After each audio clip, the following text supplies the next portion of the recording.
Here's my robot. This is what it looks like in real life. Chassis, it's a little Andes chassis that I designed here using the DMS laser. The basic idea is it's a differential drive robot. It has dual casters, so that it is not real dependent on balance. These wheels are proud of these two, so you always have some three-point contact, whether this one's touching or this one's touching. It's sensor array.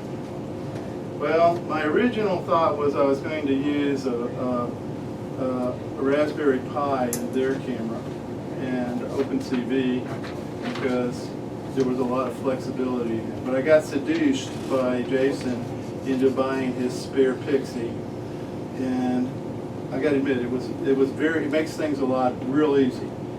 But there are limitations to it because it's essentially a block tracker, and I'll talk a little bit later why that might be not. It does have a pan and tilt unit, but the only reason I'm using it for this robot is that when the camera engages, it snaps the position, so I know it's actually working.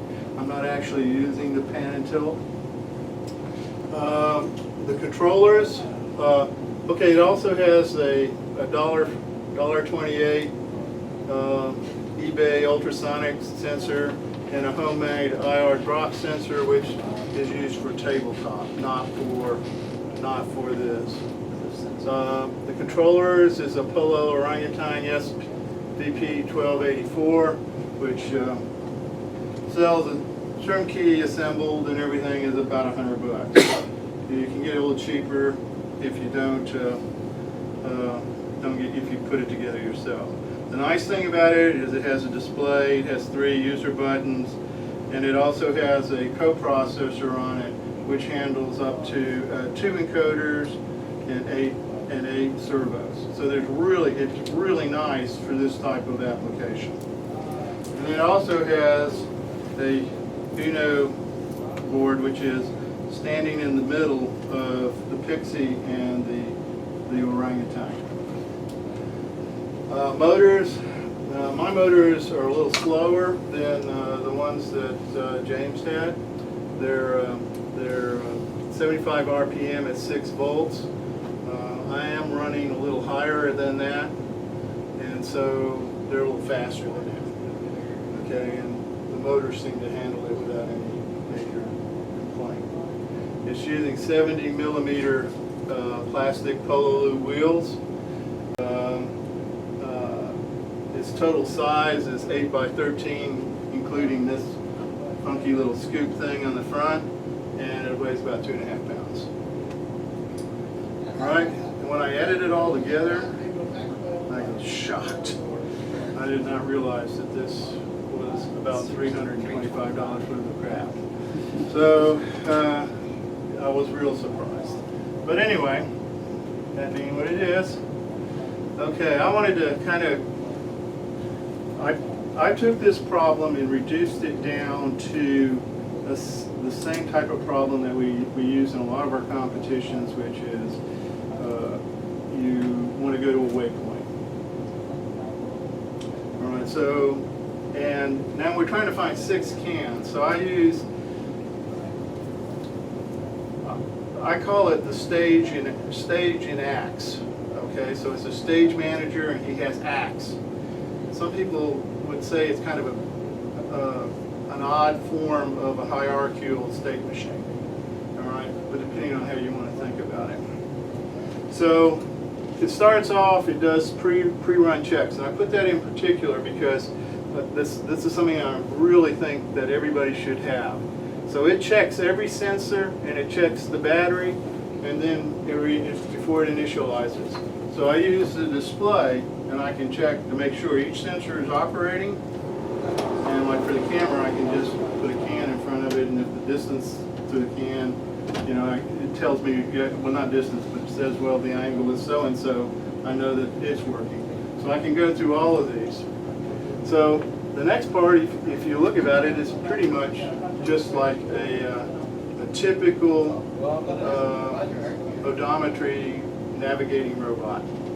It checks the distance to the target, okay, in this case would be the distance to the waypoint you're trying to go to, and it asks you if you're at the waypoint. If you're not, it asks you if you're at the last waypoint of the task.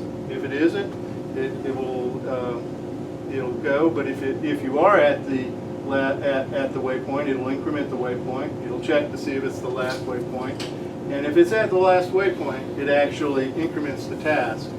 Or in my case, that would say it moves from Act 1 to Act 2. All right. We'll talk. So then it just, after it's determined which waypoint it's really looking for, that's all that is what waypoint you're looking for.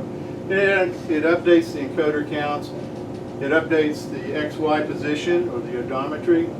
It locates the target, and by that it says, okay, I'm at X and Y, and the target is at X prime, Y prime. What's the angle to that, and what's the distance to that? And then it calculates the error, adjusts the PID loop, and back to the beginning again. So that's very simple, not much to it.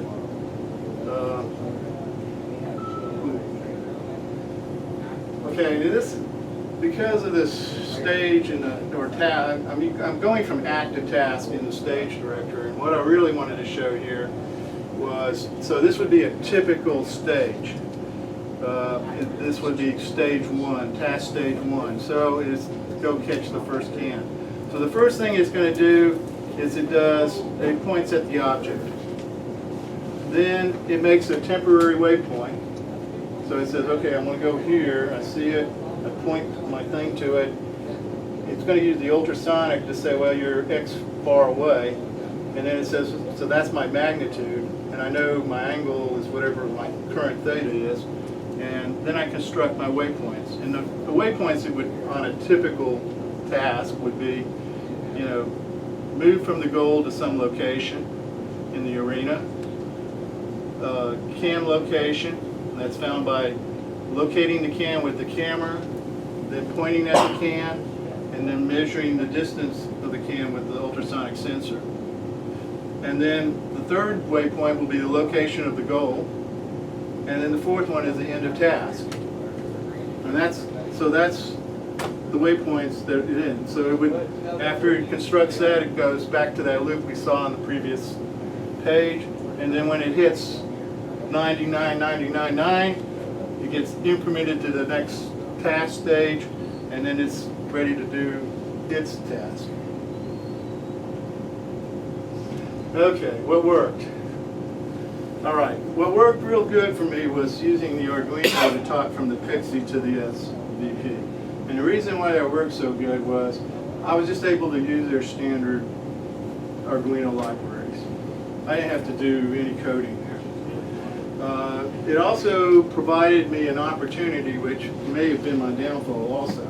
It provided me the opportunity to alter the information coming from the Pixie and doing some filtering. The most obvious thing is, if the width of the object is less than X, I don't think it's a real object. So that way, if I had little tiny flakes of fluorescent orange being picked up that were not a can, it would say, it's not got a width of 20, so it's not a real object. So that would be an example, okay? But there's other processing you can do. You can do it, some filtering, for example, that would help. And so you didn't need a whole lot. And it also provided you another task, another stream of information that wasn't in your loop, so your loop could execute faster. All right. It worked real good. The Pixie does do color blob recognition fine. It's what they say it'll do. It does great, so that's not a problem. Using the Pixie now. This was kind of cool, and so I wish this thing was pointing forward. Okay, so let's say it's pointing forward. It's pointing forward. When the camera is looking, it actually has a field of view of 75 degrees. So you also, there's a lot of cool information with that. And I checked this out. I took 2 rulers and I went out there and I put a can and moved it across. And sure enough, the angle is 75 degrees. All right. So also the pixels go from 0 to 320. So if I see this, if it reports back to me that it's at, say, 300, I know it's on this side, and I know that if the middle of 75 degrees, which is the middle of 75, whatever 75 divided by 2 is, yeah, plus, you know, that's equal to 160, I can actually turn my, I know the angle to turn my robot, to point that straight in front. Now, the other thing that's cool, you all saw how James kind of like went around mapping spots and finding his cans. Mine just 75 degrees, if I see a can, I know where it is. Okay, now the problem I have is that if I got 2 cans, I have to decide which one's closer, which I do by width.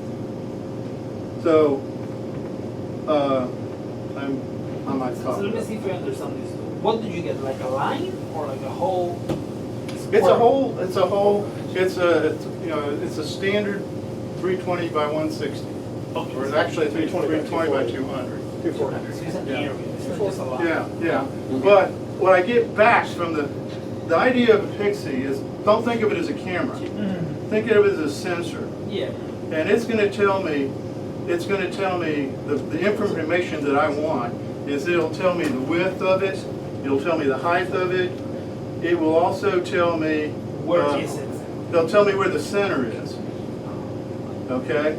So I can go look and say, okay, the center of the object is over on the right side, and I can also use the width and the height information to kind of do some filtering. And like I say, since I know the field of view, I just have to, I know the angle. Otherwise, I think the way I worked it out, since you have 75 degrees, I think per degree it would turn out to be like 0.9 something something something. So you just multiply that and add it to your theta as part of your where you want to turn to, and you turn to it. So as you're turning, are you like cross-checking, like read, move until? I didn't do that because, like everybody, I'm only at a week. You know, I was, but that is, you'll see, and that's one of the things that I in my current state machine, yes, I do. And the machine that was used in this one was pretty dirty. It was just find can, go to can. It had no, like I say here, I did find a bug. I had a bug. I knew I had a bug going in. I was inconsistently finding cans after the first one it would find just like that. But the second one, third ones, it might find it or it might not. All right. And I believe that was in my Arduino routines. At first I thought it was in my state machine, but I realize now that what was happening, or most likely happening, was it wasn't telling me the can was, it didn't see it. So then it would move 15 degrees to go see if it found in, I don't know, 30 or whatever degrees to try to find the next one. And since there was no can there, you know, it might end up just going around in a circle, and that was a problem. And I had one situation where it actually went around and pointed backwards and caught some little girl who was wearing fluorescent pink shoes and ran right to her feet and stopped. You know, so it was, so there's lessons learned there. All right. There were several contingencies that were ignored. There was no provision to modify behavior if the can was stolen. Otherwise, so kind of like James, you know, if I got you, you're my can and I'm aiming at you, my waypoints are go to you and then go to the goal. So if James' robot came over and snatched you away, I would go to you and turn and then go to the goal. All right? Because I did not also pick up, even though I had the sensors to do it, I didn't pick up that, yea, verily, I did get you. There were no provisions to handle the loss of odometry. This one, because it's got 85 times 2 ounce inches, it only weighs 2.5 pounds. I can shove little robots around. I don't know if I could shove David's robot around, but I can shove little robots around without too much degradation. Let's see. But I didn't detect collisions or reacquire. And those are all things that are going to happen. Okay. So what would I do different? Well, I actually think the basic idea is good. I would love to see Pixie pull one more trick out of their hat, and that would be to find edges. And that's when I was originally going to go to the Pi with their camera in OpenCV. The reason I was going to do that was because I could detect the goal edges. And detecting the goal edges gives me a set distance because I know how far apart they are. Then all I have to do is acquire one to the wall measurement, and then I can use, I think it's the law of cosines to determine where I am. All right, but the Pixie doesn't, it's a blob indicator, and it can't pick up white and it can't pick up black. All right, so there's no way to determine the edge. Now, with the lasers, and the other thing that's not so obvious is that if you are in certain positions in the arena, your sensors that have a limited range, like whether it's IR or whether it's ultrasonic, like my ultrasonic, I feel pretty comfortable up to maybe 5 feet. All right, but I could be in a situation where the wall is actually 7 feet away or 8 feet. In which case, and I actually did this in my kitchen, where it goes over and points at the can. It takes the ultrasonic reading and it says it's 1,440 inches away, which is way far. And so it just runs and grabs the can and just keeps going because the initial reading didn't actually pick up the can's distance. All right, so let's see. Well, things I want to do, I want to add the virtual bars. I think that's cool. And I found out all I had to do was connect two wires to my controller board, so I'm going to do that. Okay, I'm going to add some robot avoidance and stolen can response routines. That really is just polling more. Otherwise, not just doing it once and saying, yay, I see it and I'm rolling towards it, but to continue to poll until I actually capture it. I did like the idea that Eric had where he actually has positive proof that he's got the can in its grasp. Then we have to develop a detection and recovery routine. This will help this, but may not be the full solution to it. But it'll help. And like I say, I played with the idea of what to do for recovery, and I'd love to hear other people's ideas on it. In my situation, though, it still seems like it's going to somehow key on knowing the edges of the goal. And this might be the answer to that, because this is a 40-meter laser distance measurer, and that might be the answer to that. And then I'll have to, if all this gets going and our contests are based on speed, then I may have to up the speed a little bit. And I think, okay. All right, this was the clever idea I had. All right. Remember, I've got this Arduino sitting in the middle, and he's talking to the SVP with a serial port. All right, and so I said to myself, well, one of the things that I could do here is, I know the camera is 320 pixels, so that means from my field of view it goes from 0 to 320. What I can do here is I can divide 320 by 4. So now it goes from 0 to 80. right? And I can use the ones, I can take half of that distance and subtract this pan from 4, and I'll get a range of values that 4 to 120. So I'm just really remapping the distances. But now that since it's from 40 to 120, I can send the response as a single ASCII character that's from 40 to 80. They're all visible characters.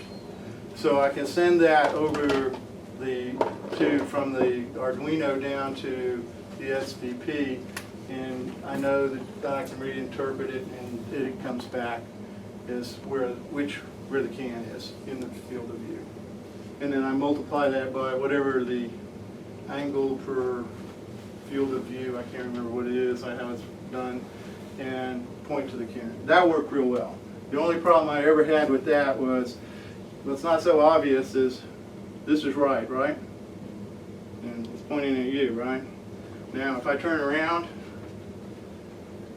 right, it's pointing over there. And if it's not handled right in the odometry, what I'll do is when I try to find the can, is I come up here and I see you, point at you. But if I'm over here, and I see you, I actually point over here and go this way. All right? So that's one potential problem. Okay, so that's it.